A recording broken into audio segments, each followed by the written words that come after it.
Red Heifers, a crucial element for the Third Temple, have secretly arrived in Israel. And you know what that means?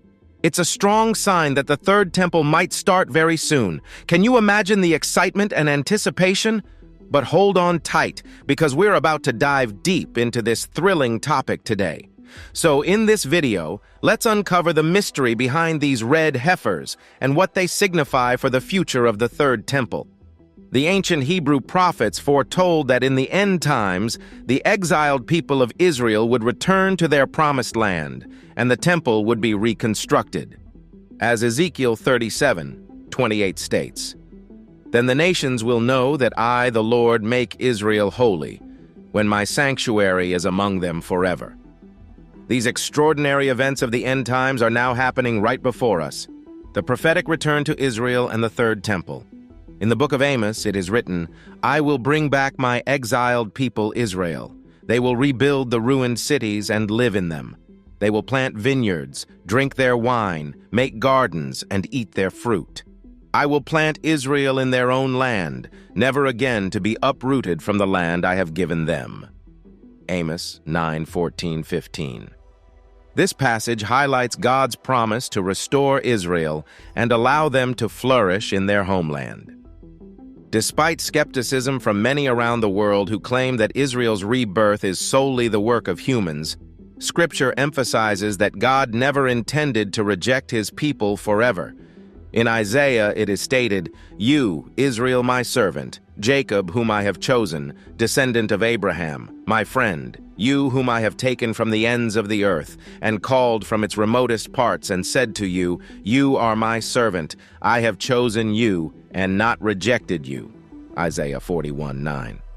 This reaffirms God's unwavering commitment to his chosen people.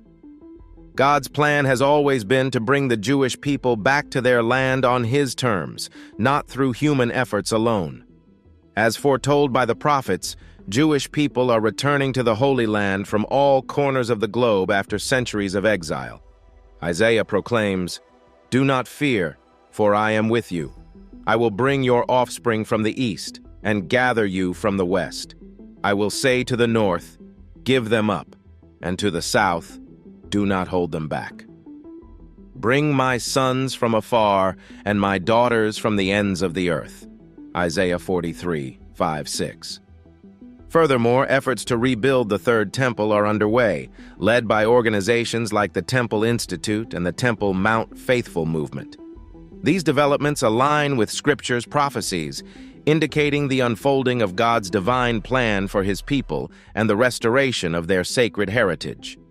But why build the Third Temple? Isaiah 8:18 is written, "Here am I, and the children the Lord has given me. We are signs and symbols in Israel from the Lord Almighty, who dwells on Mount Zion." This verse suggests that Isaiah and his children serve as signs of God's presence among his people. You might wonder, if the sanctuary was a copy and a shadow of what is in heaven, Hebrews 8:5, and Jesus serves in the sanctuary, the true tabernacle set up by the Lord, Hebrews 8:2, why consider building the Holy Temple? The Holy Temple in Jerusalem wasn't just a physical structure, but a sacred place where God's divine presence dwelled on earth. God instructed, "Let them construct a sanctuary for me, that I may dwell among them." Exodus 25:8. This dwelling, represented by the Hebrew word shachan, gives rise to the concept of the Shekinah, symbolizing God's presence. While the term Shekinah isn't found in the original Hebrew Bible, it's used in rabbinic literature and translations to describe God's divine presence. The prophet Ezekiel witnessed the departure of this divine presence from the temple, Ezekiel 10:18-19. However, he also foresaw rebuilding an eternal dwelling place for God on the Temple Mount in Jerusalem. Ezekiel described, "The glory of the Lord entered the temple through the gate facing east. I heard someone speaking to me from inside the temple. He said, 'Son of man, this is the place of my throne and the place for the soles of my feet. This is where I will live among the Israelites forever.'" Ezekiel 43:4-7. Rambam, also known as Rabbi Moses Maimonides, a medieval Jewish philosopher and Torah scholar, emphasized the eternal significance of the temple. In his work, Hilchos Bais HaBechira, The Laws of God's Chosen House, Rambam outlined the two main purposes of the temple. Firstly, it served as a place where the divine presence of God was revealed, particularly above the mercy seat of the Ark of the Covenant. This is reflected in Exodus 25:22, where God says, "Above the cover between the two cherubim that are over the Ark of the Testimony, I will meet with you and give you all my commands for the Israelites." The temple also facilitated the offering of required sacrifices. However, since the destruction of the Second Temple in AD 70, the Jewish people have been unable to offer these sacrifices. This has significant implications, as 202 out of the 613 mitzvot, commandments in the Torah, cannot be performed without a temple, as noted by the Temple Institute. As a result, Jewish worship has shifted to local community synagogues and the study of the Torah. Instead of animal sacrifices, they now focus on prayer, tefillah, repentance, teshuvah, and charity, tzedakah. While many believe that animal sacrifices have been permanently discontinued, biblical prophecy suggests otherwise. The prophet Ezekiel describes in Ezekiel 42:13 a future temple where priests will once again offer prescribed sacrifices. This raises a significant question for the Jewish community and all believers in Yeshua, Jesus. Will the next temple, often referred to as the third temple, be the temple described by Ezekiel, where the divine presence will dwell once again? Or will some other presence reside in a different temple? Red Heifer, the necessity for the ritual of the third temple. In accordance with the Old Testament law detailed in Numbers 19, the Israelites' purification from uncleanness required the ashes of a red heifer.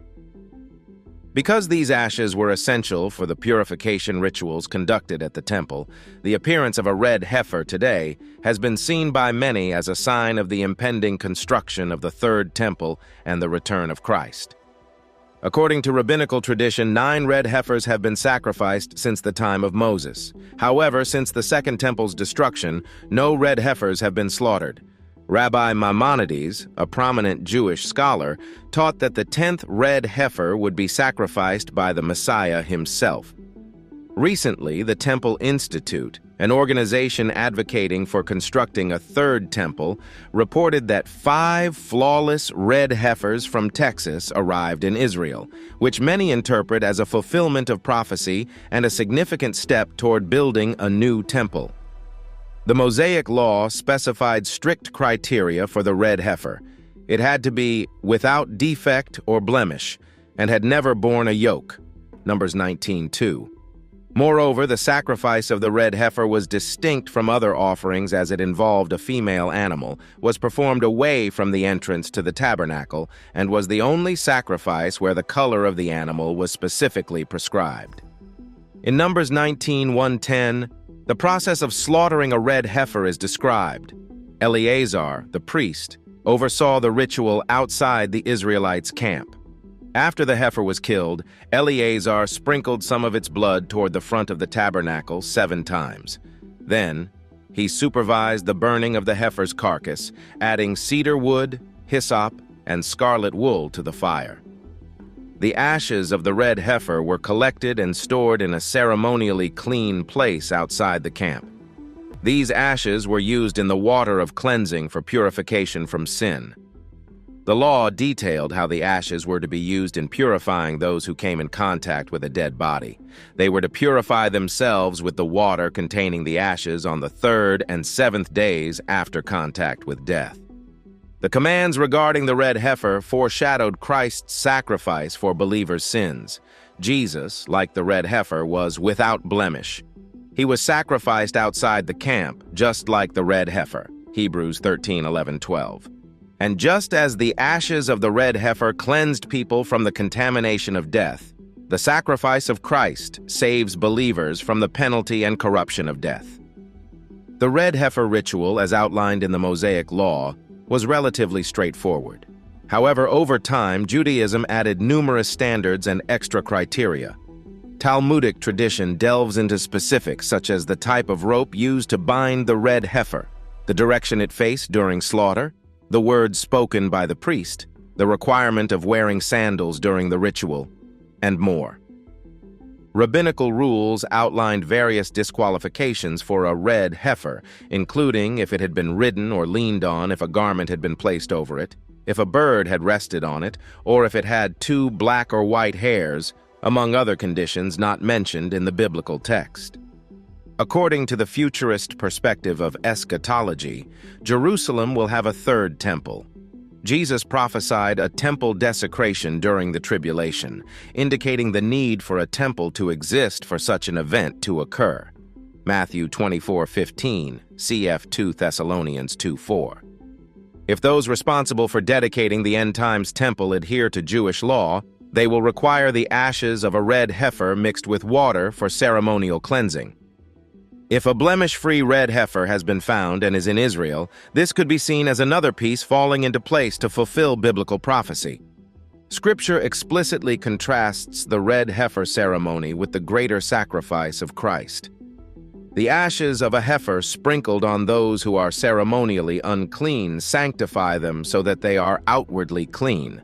How much more, then, will the blood of Christ, who through the eternal Spirit offered himself unblemished to God, cleanse our consciences from acts that lead to death so that we may serve the living God? Hebrews 9:13-14. Arrival of red heifers. 5 perfectly red heifers, necessary for the ritual purification of individuals who have come into contact with a dead body, have arrived in Israel from a ranch in Texas. This event marks a significant step in the preparations for the construction of the 3rd temple in Jerusalem by the Temple Institute. These heifers, all under 1-year-old, must remain entirely red and free of any blemishes to be considered eligible for use in creating the ashes required by Jewish law for purification rituals. This level of purification is crucial for allowing the Kohanim priests to perform their duties in a future temple. Upon their arrival, the prized cattle were taken to Haifa, where they will undergo quarantine for a minimum of 7 days per the Israel Veterinary Authority regulations. After the quarantine period, they will be relocated to 2 separate locations in Israel, one of which will eventually be accessible to the public. The heifers will receive proper care and nourishment at these locations until they reach their 3rd year. At this point, they will be slaughtered and transformed into the necessary ashes. The heifers were brought to Israel with the assistance of the Bone Etch Israel organization, which includes Jewish and Christian members. Byron Stinson, a Texas rancher who serves as a fundraiser and advisor for the organization, raised the cattle. Upon their arrival, a ceremony was held at Ben Gurion Airport to welcome the heifers. Officials from the Temple Institute, including Rabbi Chanan Kupietsky, Rabbi Zaki Mamo, Rabbi Yisrael Ariel, and Rabbi Azariah Ariel, participated in the ceremony alongside Stinson and Netanel Isaac, the Director General of the Jerusalem and Heritage Ministry. Stinson said, "I didn't set out to do this, but right now I am probably the best red heifer hunter in Texas."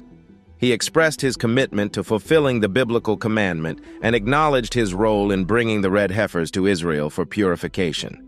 He emphasized the significance of the red heifer in building the temple, likening it to a key that unlocks its functionality. A devout Christian, Stinson felt a strong personal connection to this commandment and began breeding cattle with the specific trait required for the red heifer.